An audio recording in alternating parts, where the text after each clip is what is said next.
ხანგრძლივ და მკაცრ ზამთარ შეჩვეული აჭარის მაღალმთიანეთის მოსახლეობა ზამთრისთვის ემზადება. უმთავრესი პრობლემა შიშით მომარაგებაა. დაბახულოსა და მიმდებარე სოფლების მცხოვრებლები გამოყოფილი ტყეკაფებიდან შიშის გამოტანას ვერ ახერხებენ. არ მაქვს საშუალება. მისთვის ეკონომიკა. მისთვის არ მაქვს საშუალება. შემთხვევაში ხდება, რომ ადამიანი ბილესხებულობს და უგზიობის გამო ვერ შედის და ვერ სარგებლობს. ზამთრის მოახლოებასთან ერთად ადგილობრივების კიდევ ერთი საზრუნავი კარტოფილის რეალიზაციაა. უხვი ნალექისა და უგზოობის გამო მაღალმთიანი სოფლებიდან მოსავლის გამოტანა უჭირთ. დაზამთრებამდე არსებული დაბალი ფასი კი არ აკმაყოფილებთ.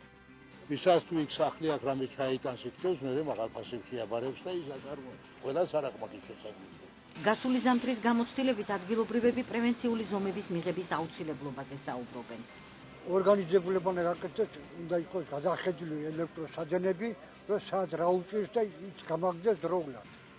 რომ თოვლწყაბის დროს არ დავწევთ უშუქოთ. მხოლოდ გამგეობაში განმარტავენ, რომ ზამთრისთვის მზადება უკვე დაწყებულია.